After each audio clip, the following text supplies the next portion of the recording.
یزدو، اللہ نے فرمایا کہ خدا ان کو کروٹ دلا رہا تھا. اصحاب کہف، سورہ کہف کے اندر مضمون ہے کہ اس وقت کے بادشاہ دقیانوس کی دور میں سختیوں کی وجہ سے اللہ کے کچھ دوست غار میں جا کر سو گئے، اور وہ سو گئے 309 سال تک سوتے رہے. اور قرآن کا مضمون یہ ہے کہ اللہ ان کو کروٹ دلا رہا تھا. تو عارف ایسے سوتا ہے، عارف سوتا ہے. سیر عارف ہر دمے تو تخت شاہ، کہ عارف کی سیر ہر وقت شاہ کے تخت کے پاس ہوتی ہے. عارف ہر وقت شاہ سے ملا ہوتا ہے. عرفان کی منزل پر ہوتا ہے، جو پہچان کی منزل پر ہوتا ہے، جو اللہ کی پہچان دل میں رکھتا ہے، جو دنیا کو کم سے کم لیتا ہے، زیادہ سے زیادہ اللہ کی طرف کا رخ ہوتا ہے، اس کا حال یہ ہوتا ہے کہ وہ عارف ہوتا ہے. اور عارف کا معاملہ کیا ہوتا ہے؟ سیر عارف ہر دمے، مولانا فرماتے ہیں سیر عارف ہر دمے تا تخت شاہ، سیر زاہد ہر مہے یک روز را، کہ عارف ہر وقت شاہ کی تخت کے قریب ہوتا ہے. جبکہ عابد زاہد جو ہے وہ 1 مہینے چلتا ہے تو 1 دن کا سفر طے کرتا ہے. 1 مہینے کی مسافت طے کرتا ہے تو راہ خدا کی طرف اس کا 1 دن کاؤنٹ ہوتا ہے. عابد کا معیار یہ ہے کہ 5 وقتہ نماز کی پابندی ہے، اور زکات بھی دیتے ہیں، اور راہ خدا میں خرچ بھی کرتے ہیں، سب کرے. کون ہے؟ مگر زاہد ہے، زہد کی منزل پر ہے. مگر عارف کا معاملہ کیا ہے؟ جو اپنی ذات کو مٹا دیتا ہے وہ عارف ہوتا ہے. جو اپنی ذات کو مٹا دیتا ہے وہ اللہ سے قریب ہو جاتا ہے. سیر عارف ہر دمی تھو تخت شو، سیر زاہد ہر مہی یک روز را، کہ وہ پھر زاہد 1 مہینے میں 1 دن کا سفر طے کرتا ہے. یہاں فرماتے ہیں حال عارف این بود بے خواب ہم، کہ عارف کا سونا اسی طرح سے ہے جیسے اللہ نے اصحاب کہف کو سلایا. 309 سال تک وہ غار میں جا کر سو گئے، انہیں خود بھی پتہ نہیں. اور ان کے وجودوں کو سورہ کہف کا مضمون ہے کہ یہاں پہ کہ وہ اللہ ان کو کروٹ دلا رہا ہے. اب جس کو اللہ کے ہاتھ نہیں ہے، یہ انسانی تاریخ کا واقعہ ہے دوستوں، کہ بہت ہزاروں سال تک انسان تجسیم کے دائرے میں رہا. جس کو دیکھتا ہے اسی کو مانتا ہے، جس کو ٹچ کر سکتا ہے اسی کو مانتا ہے. اور بن دیکھے خدا کو ماننے کا تصور نہیں تھا. بن دیکھے خدا کو یکتا پرستی کا جو مضمون دیا وہ حضرت ابراہیم علیہ السلام نے دیا. خود پرستی سے انکار کیا، اور یکتا پرستی اور اللہ کی پہچان کا راستہ کس نے دکھایا؟ خلیل حق نے دکھایا. تو 309 سال تک وہ سوتے رہے. وہ سو رہے تھے، ان کے دل جاگ رہے تھے. وہ سو رہے تھے، اللہ سے تعلق میں تھے، کیونکہ اللہ نے وہ تعلق. یہاں پہلے دعا کی گئی کہ ان سختیوں سے بچانے اللہ ہماری مدد کر. تو یہ مدد کیسے کرتا ہے وہ دکھا رہے ہیں. خدا مدد کیسے کرتا ہے وہ دکھا رہے ہیں. ذہن میں رکھیے گا کہ اس دور کا واقعہ نہیں ہے، یہ اس دور کا واقعہ بھی ہے. کہ جو اس طرح سے سوچے گا، جو اس طرح سے عمل کرے گا، جو اللہ سے محبت کرے گا، اللہ کی مخلوق سے چاہت اپنے دلوں میں بسائے گا، غم زدوں کے سر پہ ہاتھ رکھے گا، دکھیوں کی جو ہے دکھوں کی دور کرنے کا سبب بنے گا، آج اس میں وہ رنگ پیدا ہو جائے گا. حال عارف ای بود بے خوب ہم، گفت یزدا ہم برخودے دیم ارم، کہ اللہ نے اصحاب کہف کو، عارف کی مثال اصحاب کہف سے دے رہے ہیں کہ اللہ نے ان کو کروٹ دلائی. اس دنیا میں ایک معین وقت تک اس کیفیت پہ رہتے ہیں، اور دنیا دار جو ہے دنیائی معاملات میں رہتے ہیں، جبکہ عارف کا دل اپنے رب سے تعلق میں ہوتا ہے. اور جب اپنے رب سے تعلق میں ہوتا ہے، جو خدا سے جڑ جاتا ہے، پھر وہ دوامی زندگی اس کے حصے میں آتی ہے. اور فرماتے ہیں اصحاب کہف کی مثال اس انداز میں ہے کہ وہ سو رہے ہیں، مگر ان کا سونا بہت سے جاگنے والوں سے بہتر ہے. ان کا سونا جو بظاہر بہت سے جاگ کے عبادتیں کر رہے ہیں اس سے بہتر، کیونکہ اللہ کی مرضی کے مطابق ہے کہ اللہ نے ان کو 309 سال تک، یہاں تک کہ ہمیں اور آپ کو معلوم ہے کہ اگر ہم کچھ عرصے لباس استعمال نہ کریں یا لٹکا کے چھوڑ دیں تو پھٹنی شروع ہو جاتی ہے، کریک ہو جاتے ہیں، پھٹ جاتے ہیں، خراب ہو جاتے ہیں، میلے ہو جاتے ہیں. ٹھیک ہے نا؟ حقیقت ہے. اور غار میں سونے والوں کا معاملہ یہ تھا کہ نہ صرف ان کے اجسام کو اللہ کروٹ دلا رہا تھا، ان کے وجودوں پہ جو لباس تھا وہ بھی ویسے کا ویسا تھا. اللہ غنی، یہ میرے رب کی شان قدرت ہے. وہ جب چاہتا ہے جس طرح چاہتا ہے کرتا ہے. معاملہ یہ ہے کہ ہم اور آپ اسے بہت چھوٹا کر کے دیکھ رہے ہیں. ہم کسی کو پسند کرتے ہیں تو اللہ اس کو پسند کرے گا, ہم کسی کو پسند نہیں کرتے تو اللہ اس کو پسند نہیں کرے گا. ہاؤ کٹ بھی پاسبل. ہر شخص کا اپنا اپنے رب سے تعلق کا ایک پیمانہ ہے, اور کبھی کسی کا پیمانہ بہت وسیع ہے اور کسی کا تنگ ہے. گفتاز اے بول دنیا روز و شب جو خلندر پنجگے تقلیب رب. جو بظاہر سوتے ہیں عارف, ان کا معاملہ یہ ہوتا ہے کہ جیسے ان کی مثال مولانا دیتے ہیں کہ جیسے ان کا قلم جو چلتا ہے وہ اللہ کے ہاتھ میں ہے. عارف کا سونا بھی عبادت ہے, اور جو اس حد تک خدا میں مستغرق ہو جاتے ہیں, غرق ہو جاتے ہیں, تعلق باللہ کی کیفیت میں ہوتے ہیں, تو ان کا ہر عمل جو ہے پھر اللہ کی بارگاہ میں مقبول ہوتا ہے. کیونکہ خدا اپنے دوستوں کو, کہف والوں کو بھی اور بعد والوں کو بھی اور قیامت تک والوں کو بھی خصوصی طور پر نوازتا ہے. تمثیل مرد عارف تفسیر اللہ یتوفل انفس حین موتہا, کہ اللہ ان کی کیسے اللہ ان کی قبر گیری کرتا ہے جب روحیں تربیت کے بعد مزید صفائی کی منزل پر چلی جاتی ہیں. اب روحیں تو سب یہاں ہیں, بالکل ہے. بات پچھلے دنوں چل رہی تھی کہ تفرخو در روح حیوانی ہوا.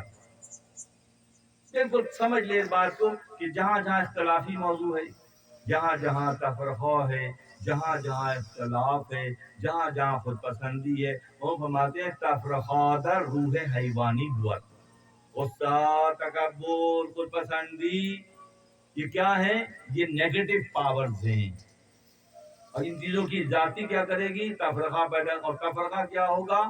اختلافات کی زیادہ سے زیادہ اختلافات رکھنے کا مطلب کیا ہوگا؟ تفرقہ در روح حیوانی بواد, نفس واحد روح انسانی بواد. جبکہ انسان جو اللہ کا نائب ہے, خلیفۃ اللہ کی نسل سے ہے, اس کے اندر وہ ساری خصوصیات موجود ہیں جو علامہ آدم الاسماء کلھا کی بنیاد پر ہیں. تو پاس بھی بیٹھے ہوئے ہیں, وہ علامہ, اللہ نے سارے علوم آدم کو سکھا دیے. اولاد آدم تو منتقل ہو گئے نا, خود بخود منتقل ہو گئے. باپ کا حصہ جو ہے بیٹے کو ملتا ہے نا بھائی. دنیاوی اصول ہے کہ باپ کے جو اوصاف ہیں وہ بیٹے منتقل ہو کے رہتے ہیں. دوسرا رابطہ کیا ہے؟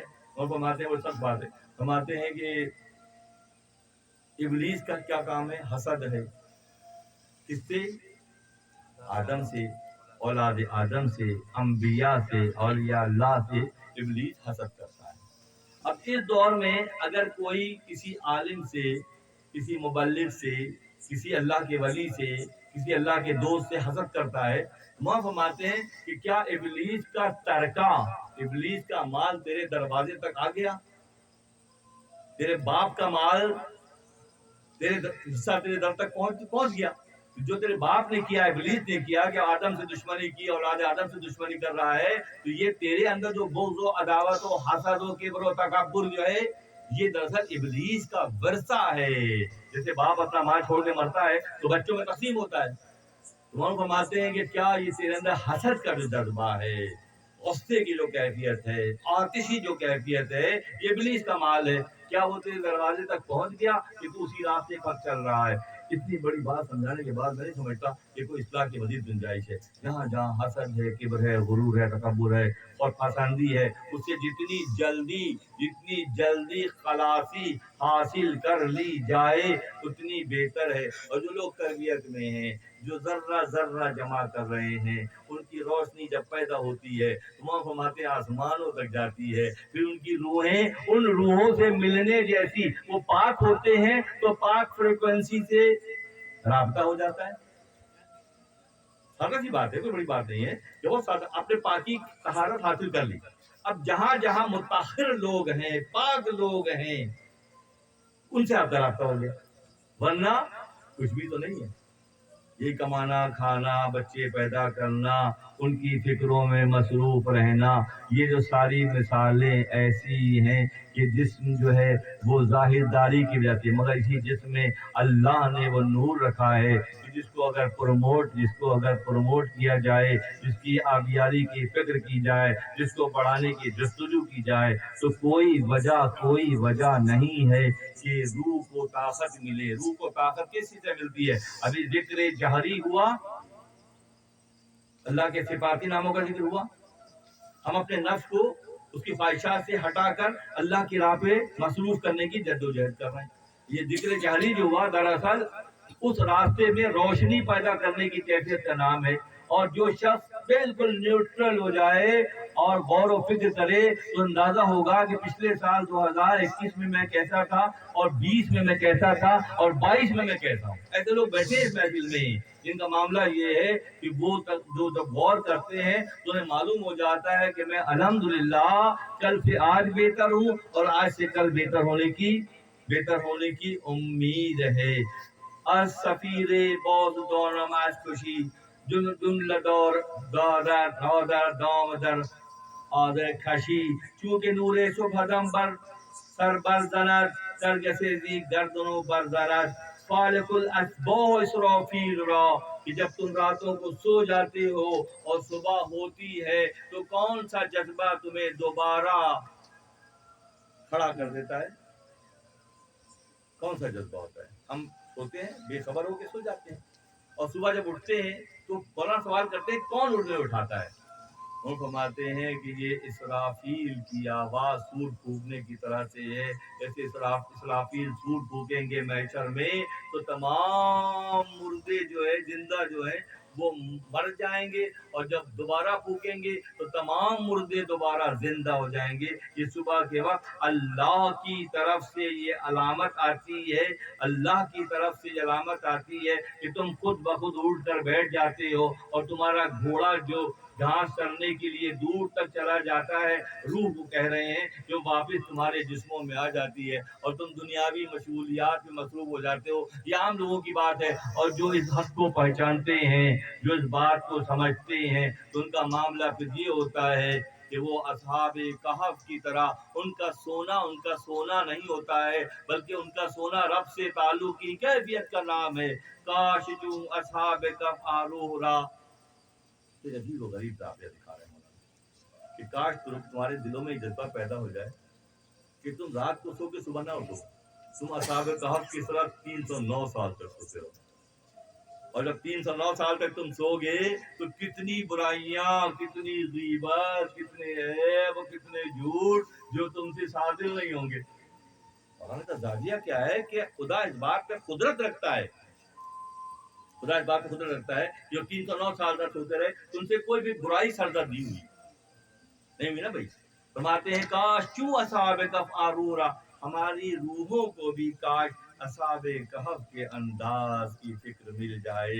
اگر نہ ملے 309 سال تو کچھ سال کشتی نوح کی پناہ مل جائے کہ کچھ سال تک کشتی نوح چلتی رہی اور زمین پہ نہیں اتری، پانی میں سفر کرتی رہی۔ اگر تم یہ فکر، یہ ساری کی ساری جو باتیں ہیں نا، یہ فکر کو جلا بخشنے والی ہے، یہ فکر کو آگے بڑھانے والی ہے، محدودیت سے نکال کر قرآن کا مضمون ہے۔ کوئی اپنے من سے تھوڑی کہہ رہے ہیں کہ یہ کہہ دیا وہ کہہ دیا، کہہ رہے ہیں قرآن میں ہے کہ خدا اس بات کا قدرت رکھتا ہے کہ اپنے بندوں کو 309 سال تک سلاتا ہے بغیر کسی نقصان کے، ان کو گڑبڑ دلاتا ہے۔ تم کاش کہ تمہارے اندر جذبہ پیدا ہو جائے کہ تم اللہ کی قدرت کو پہچان لو اور اس سے تعلق میں آ جاؤ، اور دنیاوی آلائشوں سے، کاروباری جھنجٹوں سے، مال کے جمع کرنے سے اور تمام سے تمہیں چھٹکارا، کم سے کم اتنا فرماتے کاش تو اصحاب کہف آروہ را حیث کر دے یا تو کشتی نوح را۔ کیا بات ہے مولانا کی شاعری کی، کاش چوں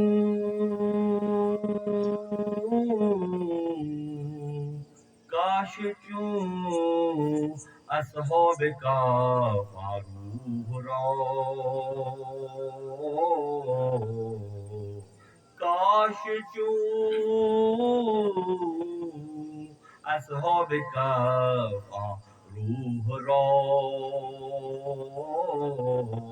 حفظ کر دے یا تو کشتی نوح را۔ اصحاب کہف 309 سال سوتے رہے، اور حضور صلی اللہ علیہ وسلم کی کشتی کچھ مہینوں پانی میں رہی، پھر وہ دودھی پہاڑ پر جا کر ٹھہر گئی. وہاں کہتے ہیں کاش تمہارے اندر یہ فکر پیدا ہو جائے تم اللہ کو پہچاننے جیسے ہو جاؤ جو تمہاری روحوں کو رات کو نکال کے صبح واپس تمہارے جسموں میں دھکیل دیتا ہے کہ تم اللہ سے یہ تمنا کرو کہ میں غیبت سے غرور سے تکبر سے سو جاؤں, میری روح آرام میں رہے اور یہ وقت مجھے مل جائے. یہ خیر کی یہ کیفیت جو ہے اس سے ہم نکل جائیں. ساری طوفان بے دوری وہ ہو وہ رہی دے از ضمیر و چشم و گوش, آنکھوں اور کانوں کی برائیوں سے انسان بچ جائے اور دنیا میں اٹھنے والے مخالفانہ طوفان سے خدا اللہ جو ہے ہماری حفاظت. اے بسو اصحاب کہف اندر جہاں پہلوے تو پیش تو ہر این زمان. تم قرآن میں اصحاب کہف کا واقعہ پڑھتے ہو, ارے تمہارے درمیان اصحاب کہف موجود ہیں. کیسے کیسے اینگل آتے ہیں نا, اور کیسے کیسے زگ زیگ مضامین آتے ہیں اور توجہ دلائی جاتی ہے. فرماتے ہیں اے بسو اصحاب کہف اندر جہاں پہلوے تو پیش تو ہس ان زمان, اس زمانے میں بھی بہت سے اصحاب کہف ہیں جو اللہ کی توجہات میں ہیں. خدا ان کی دیکھ بھال کر رہا ہے, خدا کے وہ مقرب بندے ہیں. تو تمہارے زمانے میں بھی ہیں, تمہارے میں ہیں, الحمدللہ ہیں, الحمدللہ ثم الحمدللہ ہیں. واقعہ یاد آ رہا ہے کہ معروف رحمۃ اللہ علیہ پونیا شریف میں ایک مجلس میں اصحاب کہف کا واقعہ بیان کر رہے تھے. بچے تم پوچھ چکے ہوں. اور ایک جیسے ہم کراچی میں رہتے ہیں, کراچی کا لباس ایسا ہے نا, اب کوئی شمالی علاقے سے بڑی پگڑ باندھ کے اور بہت شلوار اس کی گہری ہوگی اور کلر بھی الگ ہوگا اور اوپر کوٹی بھی الگ رنگ کی ہوگی, تو ہم پہچان لیں گے کہ بھائی وہ بندہ الگ ہے, فلاں بندہ الگ ہے. جب کا ماما الگ ہوگا اس کی ٹوپی الگ ہوگی, ہم پہچان لیں گے. ایسی ایک شخصیت جو پورنیا کے لباس سے مماثلت نہیں رکھتی تھی وہ مجلس میں موجود تھی. اور معروم جو ہے اصحاب کہف کا واقعہ بیان کر رہے تھے. اور مولانا کیا بیان کر رہے ہوں گے, اللہ کیسے کیسے راز کھول رہے ہیں. اس زمانے میں بھی اصحاب کہف موجود ہیں, تمہیں ڈھونڈنے کی ضرورت ہے. تو بیان کر رہے تھے, تو جیسے مولانا بیان کر رہے تھے تو وہ شخصیت کہتے آپ صحیح فرما رہے ہیں. لوگ پلٹ کے دیکھتے جیسے اقبال صاحب بیٹھے ہیں, اقبال صاحب زور سے کہیں آپ صحیح کہہ رہے ہیں, تو لوگ پلٹ کے دیکھیں تو اقبال صاحب کو کیسے کہہ رہے تھے. اور بندہ الگ ہے بالکل دیکھنے میں, کپڑے الگ, امامہ الگ, لباس الگ, انداز الگ, چہرہ الگ, سب کچھ الگ. تو آپ صحیح فرما رہے ہیں. آپ سے جتنا مولانا بیان کر رہے تھے اتنا ہی وہ شخصیت اس کی تائید کر رہی تھی. تو لوگ بڑی حیرت ہوئی کہ مسجد ختم ہو گئے, لوگ چلے گئے. تو بعد میں لوگ حضرت آج ایک محفل میں ایک عجیب صاحب بیٹھے ہوئے تھے اور وہ آپ کے بیان میں بڑی تائید کر رہے تھے, زور زور سے نعرے لگا رہے تھے. وہ خضر تھے اور وہ بھی ہمارے عاشق ہیں, ہماری مجلس میں آگے بیٹھتے ہیں. ہمارے درمیان بھی خضر ہو سکتے ہیں. ہماری طلب ہے طلب نہیں ہے بھائی, سادہ سی بات ہے, نہیں ہے طلب. طلب کے ساتھ جڑی ہوئی ہر چیزیں, طلب کے ساتھ ہر چیز جڑی ہوئی ہے. اگر طلب صادق ہے تو خدا اس بات پر قدرت رکھتا ہے کہ جو ناممکن ہے اس کو خدا ممکن کر سکتا ہے. کسی صاحب کو گھوڑے وہ کچرا کنڈی سے ایک نال مل گئی گھوڑے کی, ایک ملی تھے بڑے پکے, اللہ پہ یقین کی, بڑی منزل بھی بہت زبردست تھی کہ اللہ 3 نالے اور ایک گھوڑا دے دے, اور صبح سے شام تک باقی کچھ نہیں, 3 نالے اور ایک گھوڑا, 3 نالے اور ایک, یہی میسج جا رہا ہے مستقل جا رہا ہے اوپر. 3 نال, ایک نال پرانی ملی, اس کو دھو دھا کے صاف کر کے رنگ اتار کے رکھ لی انہوں نے, اور باقی 3 نالے اور ایک گھوڑا چاہیے ان کو. مسلسل نعرے لگ رہے ہیں, 3 نعرے دے دے, میں تو یہ سچا ہے تو دے دے. تو وہ فرشتوں کو حکم دیا جاؤ ان کو دے کے فارغ کرو ان سے, تو میں پورا ہلا کے رکھ دیا سسٹم ہمارا.